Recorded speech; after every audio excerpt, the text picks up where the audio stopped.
اخره ما يبين لنا مصطفى مصوادي تو صوت طلع غيرك بالفم دحين وقينا امر حمد كل منا يكوننا حاضرهم هو دي هذاك المصطفى اليوم قبل ናይስ ተለይ ክብራንና ክብራን የዩቲዩብ ቤተሰቦቻችን የሰዓቱን ዜና እናቀርባለን። እስከ ፍጻሜ አብራችሁን ቆዩ። ዋና ዋናዎቹን ጉዳዮች እናስቀድማለን። አብረን እንከታተለው።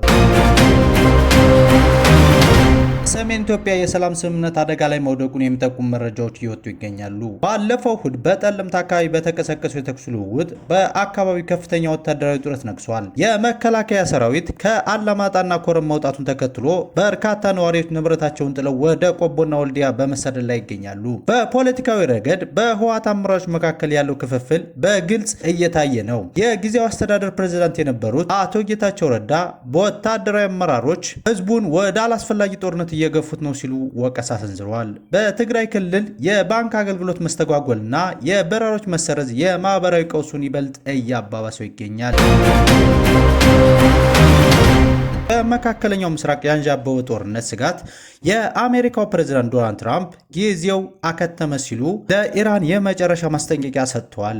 አማንዳ የተሰኘችው ግዙፍ የአሜሪካ የጦር መርከብ ወደ ቀጠናው እየተቃረበች ባለችበት በዚህ ወቅት ቴህራን በበኩሏ የጦር ኃይሏን በማንኛውም ሰዓት አጸፋ ለመስጠት ዝግጁ መሆኑን አስታውቃለች። ይህ በእንዲህ እንዳለ የተባበሩት አረብ ኤሚሬትስ ግዛቷን ለጥቃት እንደማትፈቅድ ማስታወቋን ዋሽንግተንን አስደንግጧል። በሌላ በኩል KLM ኤር ፍራንስ ጨምሮ በርካታ አየር መንገዶች ወደ ቀጠና የሚያደርጉትን በረራ ሰርዘዋል። ዓለም አሁን የምትጠብቀው የመጀመሪያውን ጥይት ማን ይተኩሳል የሚለውን ሆኗል።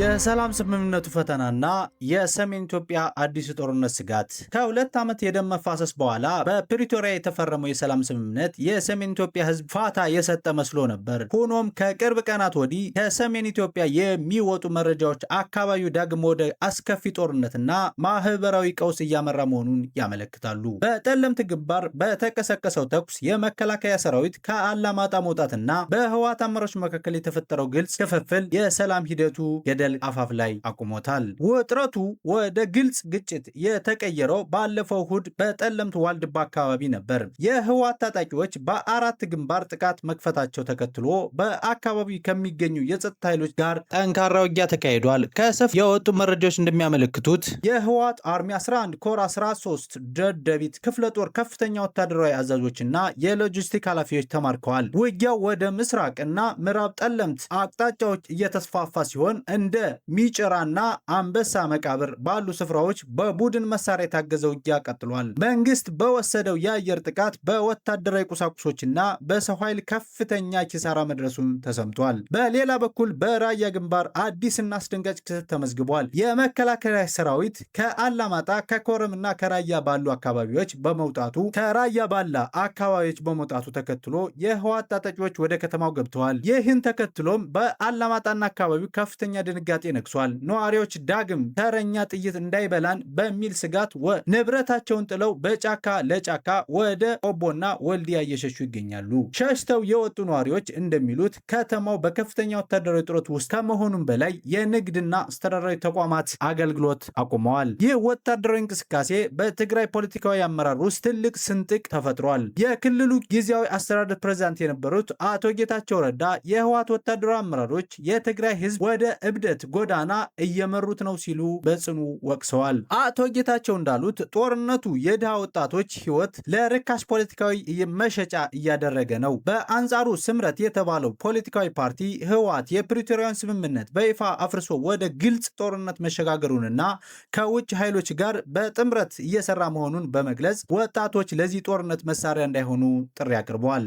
የጦርነቱ ስጋት በከተሞች ውስጥም በግልጽ እየታየ ነው። በትግራይ ክልል የሚገኙ ባንኮች ነጋዴዎች ከ2000 ብር በላይ ለደንበኞቻቸው መስጠት አለመቻላቸውና ረጅም ወረፋ መኖሩን ህዝቡ ለከፋ ችግር ዳርጎታል። የኢትዮጵያ አየር መንገድ ወደ መቀሌ፣ ሽሬና አክሱም የሚያደርጋቸውን በረራዎች መሰረዙን የሁኔታው አሳሳቢነት ይበልጥ አጉልቶታል። ከዚህ በላይ በአዲግራት፣ አድዋና ሌሎች ከተሞች ወጣቶች በኃይል አፍሶ ወደ ግንባር የመውሰድ ተግባር መጀመሩ ወላጆችና ታጋዮች ለከፍተኛ ሀዘንና ተቃውሞ ዳርጓቸዋል። ኢትዮጵያ ከ2 ዓመት በፊት ከገባችበት የጦርነት አዙሪት ገና ሳታገግም አሁን የሚታዩ ምልክቶች ዳግም ወደ ክፉ ትዝታ የሚመልሱ ሆነዋል። የፕሪቶሪያው ሰላም በጠመንጃ ድምፅ እየተናወጠ ይገኛል። የዓለም አቀፍ ማህበረሰብና የሚመለከታቸው አካላት ሁኔታውን ወደ ባሰ እልቂት ከመሄዱ በፊት ትኩረት እንዲሰጡት ነዋሪዎችና ሰላም ወዳድ ወገኖች ጥሪያቸውን እያቀረቡ ይገኛል።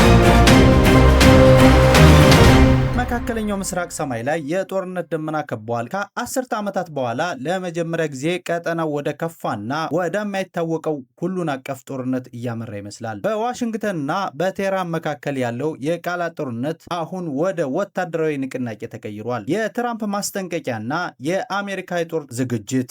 የዩናይትድ ስቴትስ ፕሬዝዳንት ዶናልድ ትራምፕ በግል ማህበራዊ ገጻቸው ጊዜው አከተመ ሲሉ ለኢራን የመጨረሻ ማስጠንቀቂያ ሰጥተዋል። ፕሬዝዳንቱ ኢራን ወደ ኒውክሌር ድርድሩ ካልተመለሰች መከራ ይዘንብባታል ሲሉ ዝተዋል። የወታደራዊ ንቅናቄው ግዙፍ የአሜሪካ የጦር ጀቶች ተሸካሚ መርከቦች አማንዳን ወደ ኢራን የባህር ጠረፍ እየቀረበች ነው። የሎጂስቲክ ዝግጅት ባለፉት 36 ሰዓት ውስጥ ብቻ 15 ግዙፍ የጭነት አውሮፕላኖችና ዘመናዊ ቦምብ ጣይ ጀቶች እና ሚሳይሎች ወደ ኳታር፣ ኩዌትና ጆርዳን አጓጉዘዋል። ትራምፕ ቀደም ሲል በኢራን የአቶም ተቋማት የተፈጸመውን ተልዕኮ የእኩለ ሌሊት መዶሻ የተሰኘውን ጥቃት በማስታወስ ያንኑ ግን እጅግ የከፋ እንደሚሆን ገልጸዋል። የቴህራን ምላሽ ለኢራን ለአሜሪካ ማስፈራሪያ አትንበረከክም። የኢራን አብዮታዊ ጥበቃ ዘብ IRGC የጦር ኃይሉ በማንኛውም ሰዓት አጸፋ ለመስጠት ምላጭ ላይ ሆኖ እንደሚጠብቅ አስታውቋል። የኢራን መሪ አያቶላ ካሚኒ ጥቃቱን ለመከላከል በቴህራን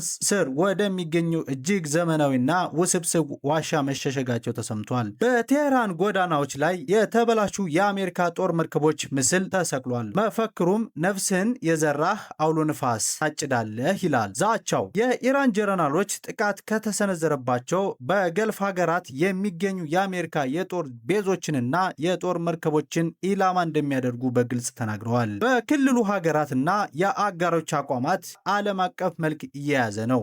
የተባበሩት አረብ ኤምሬትስ UAE አስገራሚ በሆነ ውሳኔ አቡዳቢ ግዛቷን ወይም የአየር ክልሏን በኢራን ላይ ለሚሰነዘር ጥቃት እንደማትፈቅድ አስታውቃለች። ይህ ለአሜሪካ ወታደራዊ ስትራቴጂክ ትልቅ ፈተና ነው። ብሪታንያ ጠቅላይ ሚኒስትር ኬር ስታርመር የትራምፕ አቋም በመደገፍ ኢራን የኒውክሌር ባለቤት እንዳትሆን ከአጋሮቿ ጋር በጋራ እንደሚሰሩ አረጋግጠዋል። ሂዝቦላ የሊባኖሱ ታጣቂ ቡድን መሪ ናሂም ቃሲም ኢራን ከተጠቃች ቡድናቸው ገለልተኛ እንደማይሆንና ጦርነቱ እንደሚቀላቀል አስታውቋል።